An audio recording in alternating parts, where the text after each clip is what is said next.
देखो शांत रहेगा चित्त, बात करने का मन नहीं करेगा। हर गाड़ी में ब्रेक होता है, अगर ब्रेक ना हो तो वो नष्ट हो जाएगा। आपकी जीवन गाड़ी में संयम रूपी ब्रेक होनी चाहिए। आप ब्रेक को भूले हुए हैं, संयम रूपी ब्रेक ही नहीं है। जो मनाया बोल रहे, जो मनाया खा रहे, जो मनाया देखा है, जहां मनाया खड़े हैं, जैसा मनाया व्यवहार कर, नहीं, ये उपासक का लक्षण नहीं है। आप इस शरीर का राग पुष्ट कर रहे हो। शरीर का राग पुष्ट होगा तो वासनाओं की धूम मचेगी, वासनाओं के वशीभूत होकर आचरण करोगे, दुर्गति हो जाएगी। कुछ नहीं सुनाई देता, कुछ देखने की वो अलग दृश्य होता है। आपकी दृष्टि में अलग ही चल रहा है, अलग ऋतु चल रही है, अलग सौंदर्य चल रहा है, अलग बातें चल रही। खोए हुए हो आप, ये आनंद लेने के लिए आए हो, बहुत होश में।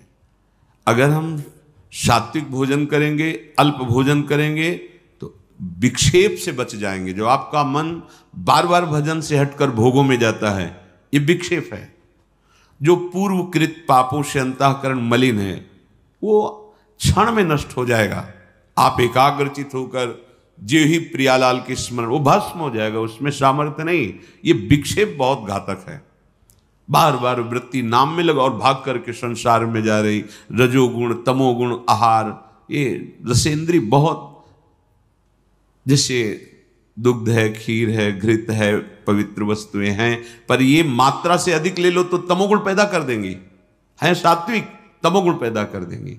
मात्रा में प्राण पोषण होता रहे, ये शरीर को अपना मैं मानकर रसेंद्री जिस स्वाद पूर्वक जो हम पाते हैं, ये भजन नहीं होने देता। बहुत बहुत ये अनुभव की बात है, क्योंकि जीवन इसी में गया है। अगर हमारा भोजन सात्विक हो, अल्प है, तो आप देखो पहले जैसे एकादशी रहते थे तो स्वाभाविक उस दिन ज्यादा भजन होता था थोड़ा। तो अगर हम रोज ऐसा अभ्यास कर लें, अल्प आहार करें, देखो शांत रहेगा चित्त, बात करने का मन नहीं करेगा।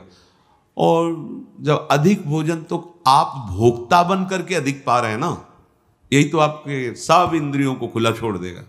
ये जो आपके इंद्रियों पर शासन करने का स्वभाव, हर गाड़ी में ब्रेक होता है, अगर ब्रेक ना हो तो वो नष्ट हो जाएगा। आपकी जीवन गाड़ी में संयम रूपी ब्रेक होनी चाहिए। हर इंद्री पर आपकी दृष्टि होनी चाहिए। इस समय किसका वेग है? जनेन्द्री का, कि रसेंद्री का, नेत्रेंद्री का, कि वाकेंद्री का, उदर का वेग है, किसका वेग है? हर समय सावधान, संयम रूपी ब्रेक बिल्कुल। जैसे कोई भी रास्ते पे चलता है ना, तो पैर भी ब्रेक में बिल्कुल सावधान, जरा तुरंत। आप ब्रेक को भूले हुए हैं, संयम रूपी ब्रेक ही नहीं है। जो मनाया बोल रहे, जो मनाया खा रहे, जो मनाया देखा है, जहां मनाया खड़े हैं, जैसा मनाया व्यवहार कर, नहीं, ये उपासक का लक्षण नहीं है। सात्विक भोजन बहुत जरूरी है, बहुत जरूरी। पर भाई रोज सुन लो, पर मानोगे नहीं तो कोई फर्क। अल्पाहार करो, देखो कितना अच्छा लगता है। बढ़ रहा है, चर्बी बढ़ रही, पेट बढ़ रहा है, वजन बढ़ रहा है, भजन नहीं हो रहा है। आप कहते भजन नहीं हो रहा, क्यों नहीं हो रहा है भजन? आप गृहस्थ हैं, बहुत मेहनत करते हैं, आपका ठीक है। जितना समय भजन में मन लगे, बीच बीच में नाम स्मरण किया, समर्पित कर दिया, सारे सेवा कार्य भी, वो भी भजन हो गया। समझिए, इन्हीं के राग के त्याग को वैराग्य कहते हैं, और वैरागी ही अनुरागी होता है। जगते होए फिरे वैरागी, वृंदावन रस में अनुरागी। जब तक ये जग का मतलब हम बाहर देखने लगते हैं, यही है जग। इससे राग छोड़ो, सबसे छूट जाएगा। मूल यही है। इंद्रियों के राग, मन के राग, शरीर के राग, इसको समझो, अध्यात्म को समझो। भूल मत करो, भूल मत करो। इसको सजाने का मतलब है बंधन दृढ़ कर रहे हो, समझो। ये शरीर तुम नहीं हो, या अंगूठी, यहां वो चैन सोने की और ये वो, आप इस शरीर का राग पुष्ट कर रहे हो। शरीर का राग पुष्ट होगा तो वासनाओं की धूम मचेगी, वासनाओं के वशीभूत होकर आचरण करोगे, दुर्गति हो जाएगी। और वही हो रहा है। हम शरीर राग पुष्ट कर, हाँ नहीं भाई, जैसी परिस्थिति, आप धनी हो ठीक है, आपके पास है, पहनो, राग पूर्वक नहीं। अगर राग पूर्वक तो फिर वासनाएं बढ़ेगी, रजोगुण बढ़ेगा, वो आपको बांध लेगा। स्वाभाविक है।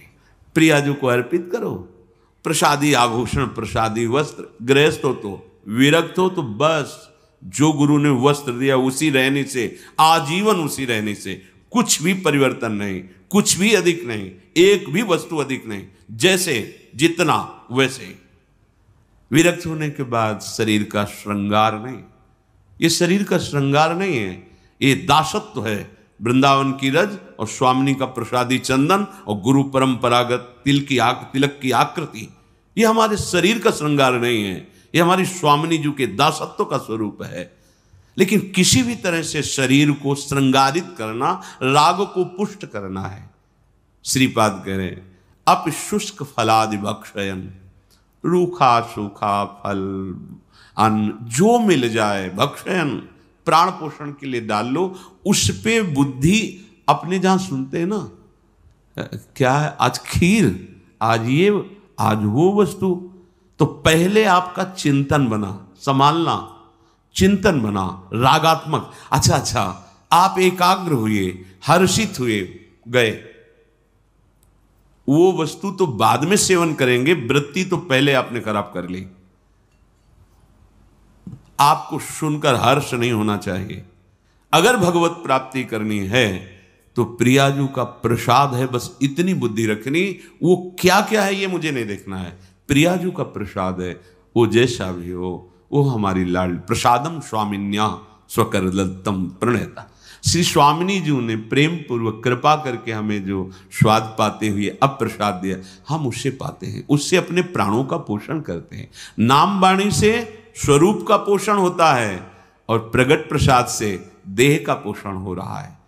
अगर हम नाम वाणी में चित्त नहीं दिया तो शरीर पोषण को भी संभाल नहीं पाएंगे। पक्की बात समझो। अगर हम नाम वाणी, तो फिर नाम वाणी से विस्मृत है तो ये अनुभव की बात कहते हैं।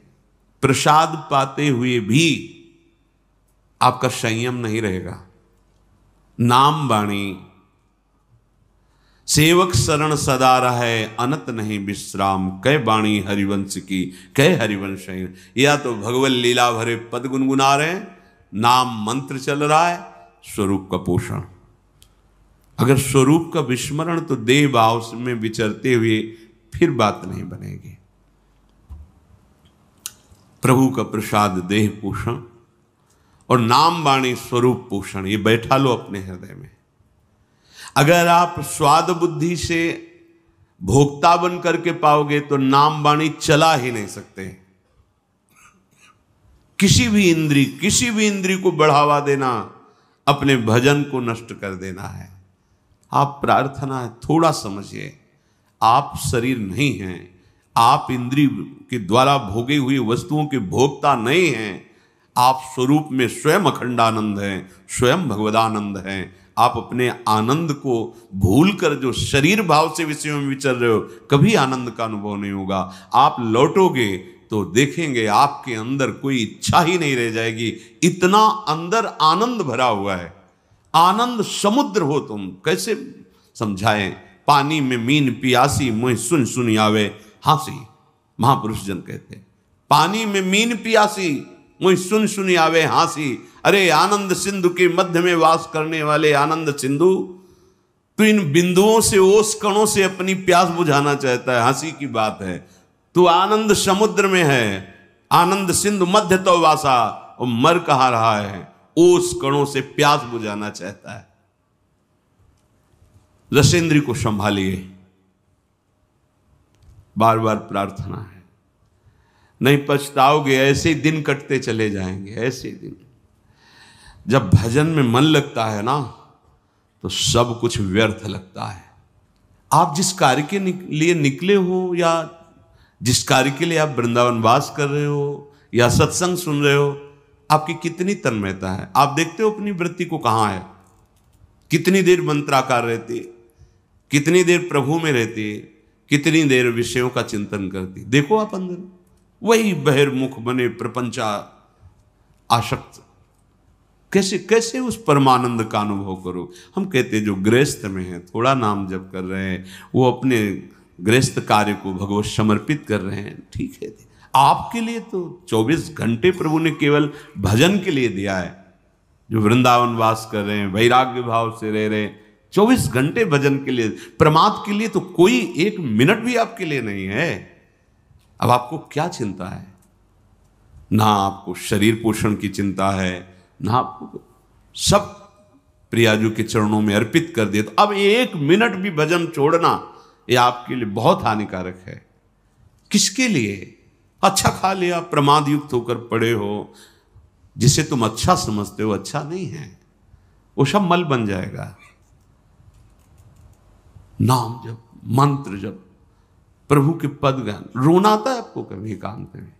तड़पना आता है आपको? कभी आप चिल्ला के रोए एकांत में देख प्रियाजू? कभी हृदय में ऐसी पीड़ा हुई, क्या करूं, कहां जाऊं, कैसे कैसे प्रभु मिले? हे नाथ, अब कैसे मिलोगे? रोज का रोज मन की प्रवृत्ति को देखता हूं, प्रभु आपके योग्य नहीं, आप कैसे? चिल्ला चिल्ला के रोना आता है। क्या करूं, कहां जाऊं? वो अंदर अंदर पता नहीं कब शरीर छूट जाए, प्रभु आपका दर्शन नहीं हुआ, अभी कोई स्थिति प्राप्त नहीं हुई, अभी निरंतर मंत्र नहीं चल रहा। ये कभी आप विचार करते हैं? कभी आप इस स्थिति को झांकते हैं? रोज प्रवचन हो रहा, टाइम से सुन लिया, रोज अपनी दिनचर्या खाया पिया, बस। आप देखो तो आपके अंदर क्या चल रहा है। ये कोई ऐसा थोड़ी कि भाई ड्यूटी है, बोल दिया और तुमने सुन लिया और चल दिया, ऐसा नहीं है। हम एक अध्यात्म के पथिक हैं, हमें अपनी स्थितियां देखनी है। जो मन बुद्धि में, इंद्रियों में कुछ गलतियां हैं, उनको अपनी दृष्टि पे रखना है। हमारे में दूर करने का बल नहीं लग रहा तो हम अपने आराध्य देव से प्रार्थना करते हैं। हम मंत्र जप और बढ़ाते हैं, नाम जप और बढ़ाते हैं, और उन गलतियों को बिल्कुल बिल्कुल रोकते हैं, उनको नष्ट करते हैं। क्योंकि यही है नाम जप, मंत्र जप से आप देख लेना, आप जो चाहेंगे वो हो जाएगा। और मंत्र जप का प्रभाव तो होता है कि चाहे खत्म हो जाती है, आप देखो तो करके। पर वो मंत्र जप करने के लिए, भजन करने के लिए, अध्यात्म में आगे बढ़ने के लिए इंद्रियों का संयम जरूरी है, जरूरी। हमने महापुरुषों को देखा है, संग हुआ है, बड़े ही विरक्त महापुरुष, तो प्रयाग में भी थे साथ कुछ समय। अब जैसे वहाँ तो भंडारा है प्रयाग में, तो जब कुंभ लगता है तो सब, तो किसी भी जैसे साथ थे, एक खप्पर रखते थे, नारायण बोले पंगत में बैठ करके पा लीजिए, बोले हमारा स्वभाव नहीं, आपको देना है तो इसे दे दीजिए। बड़े ही विरक्त महापुरुष, ऐसा लगता था हम साक्षात ब्रह्म के साथ हैं। हाँ, सामने पदार्थ लाए, ये हाँ ये नहीं ये, और इतना जितना लिया, और गंगा किनारे बैठ करके ब्रह्मार्पणम ब्रह्मवेरु, शांत रात दिन अपने चिंतन में, कहीं कोई प्रपंच का भान नहीं। अब समय भी नहीं रह गया विचरण वाला, क्योंकि युग धर्म का प्रभाव होता है। अब जैसे आप जवान जवान साधक हो, आप विचरण नहीं कर सकते, अमंगल हो जाएगा। अब वो ना मना स्थिति ऐसी है और ना समाज स्थिति ऐसी है। संत को देखते ही भगवत भाव से, अब तो संशय वृत्ति से देखा जा सकता है। तो भगवान ने कृपा करके धाम और तीर्थों में, पुरियों में वास दे दिया। अब हमारा क्या कर्तव्य है? एक क्षण भी प्रभु का विस्मरण न हो। हमें जगत मंगल के लिए कुछ और करने की जरूरत नहीं है। आप जितना भजन करेंगे तो रोम रोम से आपके ऐसे परमाणु प्रकट होंगे, जगत मंगल स्वतः होने लगेगा, स्वतः होने लगेगा। पर आप रुकिए अपने, जैसे हम मार्ग में चलते हैं, हर समय वृक्ष पर ध्यान रहता है कि अगर वृक्ष, तो फिर हम वृक्ष पर ध्यान ही नहीं दे रहे। देखो ना, संयम रूपी वृक्ष पर ध्यान दे रहे, जो मना है सो बात करते चले जा रहे हैं। लग रहा है नाम नहीं चल रहा, नहीं, आप ऐसे कैसे बात कर सकते हैं?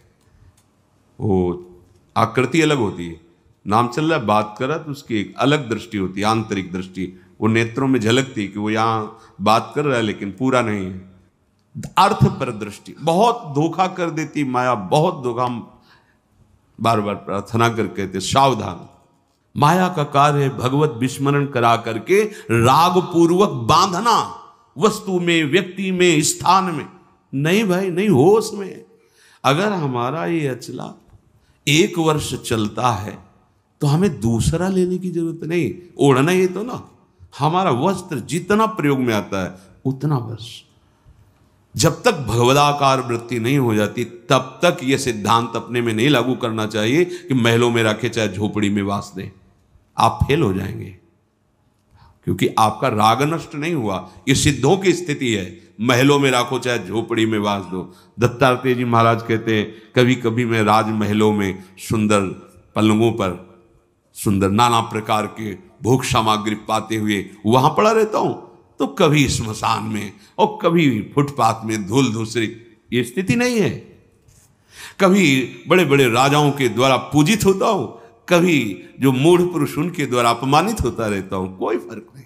अपनी स्थिति नहीं है, ये सिद्धों की स्थिति है। महलों में राखो चाहे झोपड़ी में वास दो। अपनी स्थिति अभी राग युक्त है, हमको बचना है। जब तक वैराग्य युक्त वृत्ति नहीं होगी तब तक वो वृत्ति का क्या होता है, चिपकाव होता है। किसी वस्तु चिपक गया, किसी व्यक्ति उस पर चिपक गया। कैसे चिपका आप जानोगे? जब आप एकांत होगे, उस वस्तु की याद आवे, उस व्यक्ति की याद आवे, तो मौसम आप आसक्ति, वो हर वस्तु व्यक्ति स्थान और हमारी वृत्तियां फैलती रहती है। तो उपासना किस बात की हो रही? चित्त वृत्ति को रोक करके प्रभु में लगाना।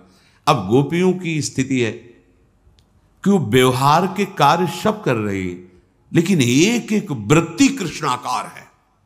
ये कोई स्त्रियां है? परमहंसों की पूजनीया गोपी ये कोई स्त्री है? मुरारी पादार्पित चित्त वृत्ति। ओह, बड़े बड़े महापुरुषों ने इनकी चरण रज वंदना की। एक दिन वो संत आए थे महाराष्ट्र से, कृपा करके परिकर। कोई कोई शब्द होता है जो एकदम दिमाग में छा जाता है। वो बोले, जिसके मुख में राम तिनको करूं प्रणाम। वैसे पद गा रहे तुकाराम जी का, हे जिसके मुख में नाम, वो कह रहे प्रणाम करता हूं मैं उसको। और कोई साधन की बात नहीं। जिसके भागवत में यज्जिभ्याग्य वर्तते नाम तुभ्यम, बार बार हम आपको इशारा कर रहे हैं। सब साधना का, सब तीर्थों का, सब सत्संग का, सब शास्त्रों का एक फल, तुम्हारा नाम न छूटे, मंत्र न छूटे। अगर आप इस पर हैं तो फिर ये प्रपंच की वार्ता कौन करेगा? फिर ये नाना प्रकार के स्वादिष्ट पदार्थ कौन स्वाद लेगा? जो मुहि राम लागते मीठे, गोस्वामी तुलसीदास जी कह रहे हैं। यदि मुझे भगवान का नाम प्रिय लगने लगता तो ये सब पदार्थ, ये जितने व्यंजन है, सब सीठे लगने लगते। सच्ची मानिए, नाम वाणी अगर नहीं है तो कुछ भी हो, कहीं भी हो, आपके हृदय की चिंतन वृत्ति जगत में रहेगी तो अशांति, दुख, क्लेश, बंधन, ईर्ष्या, द्वेष ये बना है। तो हम धाम में कहां हैं? हमें बताओ। आपके अंदर ईर्ष्या है, द्वेष है, नाना प्रकार के कुविचार हैं, तो परमानंद में प्रियालाल के महल में रहते हुए आप कहां हो? विचार करके देखो। नाम वाणी चल रही, एक आनंद की उमंग। कैसे? कुछ नहीं सुनाई देता, कुछ देखने की वो अलग दृश्य होता है। आपकी दृष्टि में अलग ही चल रहा है, अलग ऋतु चल रही है, अलग सौंदर्य चल रहा है, अलग बातें चल रही। खोए हुए हो आप, ये आनंद लेने के लिए आए हो। ए भाई, ये रूप कोई आनंद वाले नहीं है, ये देह कोई आनंद वाले नहीं है, यहां कोई भी भोग आनंद वाला नहीं है। ये बड़े बड़े महापुरुषों का जब निकले थे तो पूर्व महापुरुषों की कृपा से, पूर्व जन्म के प्रताप से एक बात थी, ये मुझे वो जो इनमें लिखा है कि भगवान का नाम अमृत, भगवान के नाम में बड़ा स्वाद, भगवान जीवन धन, वो हमें देखना है। बस ये लगन ने धज्जियां उड़ा दी संसार के राग की। कभी अन्य की आश्रय वृत्ति हृदय में गुरु कृपा से नहीं आई, हरि कृपा। क्योंकि लक्ष्य था, जो लिखा है वो उसको देखना है। तो आप तो सुन रहे हैं, आपको तो रोज शास्त्रों की सार बातें सुनने को मिल रही। अलग अलग ग्रंथों में तुम्हें पढ़ने की जरूरत नहीं, सब यही सुनने को मिल रहा है। रोज सत्संग हो रहा है, रोज आपको भगवत सेवा के दिनचर्या में मन लगाना ही पड़ेगा, जबरदस्ती लगाना पड़ेगा। कितना बढ़िया है। जहां खोज की जाती कि कोई मुझे ऐसा मिले, सतमार्ग क्या है बता दे, वहां तुम्हें सतमार्ग बताया जा रहा है। अगर अब चूक हो गई तो पता नहीं किस कल्प में, किस युग में ये पुनः ऐसा अवसर आएगा कि नहीं, ये भी नहीं कहा जा सकता। बार बार तो बनत नहीं, या संजोग अनु मानुष तन वृंदा विपिन रसखन संग भी। ये जो कृपा हुई, सच्ची कहें जो कृपा हुई है, मतलब इसका अनादर मत करो। बड़ी कृपालु प्रभु, भजन के लिए हमें समय दे दिया। अंदर से जो चिंतन की बात हम तुम्हें बताते हैं, प्रभु कृपा ना करे तो वृत्ति प्रभु में लगे ही ना। प्रभु कृपा ना करे तो एक मिनट के लिए भगवत मार्ग के लिए समय माया दे ही ना। देखो ना आंख खोलकर, अभागी जनों को सत्संग के लिए समय नहीं दिया जाता, अभागी जनों को भगवान नाम जपने के लिए समय नहीं दिया जाता, अभागी जनों को सतमार्ग में चलने वाला विवेक नहीं प्राप्त होता। अहो भाग्य, अब चूक मत करो। इस जन्म में मुझे प्रभु चाहिए, प्रभु साथ रहे, प्रभु स्मरण साथ रहे, बार बार जन्म मरोड़ो इसकी कोई परवाह नहीं, पर ऐसी स्थिति हो जानी चाहिए प्रभु के सिवा कोई आश्रय, कोई राग नहीं। ये स्थिति चाहिए। हमें मोक्ष नहीं चाहिए, हमें बार बार जन्म हो तो भी कोई परेशानी नहीं, पर प्रभु के साथ हो, प्रभु की स्मृति में हो। हम बार बार वृंदावन में जन्मे और ऐसे महारानी जी का जस गावे तो हमें क्या परेशानी है? हमें कभी मोक्ष न मिले, हम सब बार बार जन्मे, ऐसे ही रोज श्री जी की जय जयकार हो, उनकी सेवा हो, नाम गुण कीर्तन हो, इससे बड़ा परम पद और क्या होगा? नहीं चाहिए मोक्ष, पर हमारी स्थिति, ये अंदर की स्थिति होनी चाहिए। अगर अंदर की स्थिति भोगों में है, राग द्वेष में है, तो आप वो फिर ना तो इधर समझ पा रहे हो ना इधर समझ पा रहे हो, बीच बीच में जीवन गंवाना ठीक नहीं है।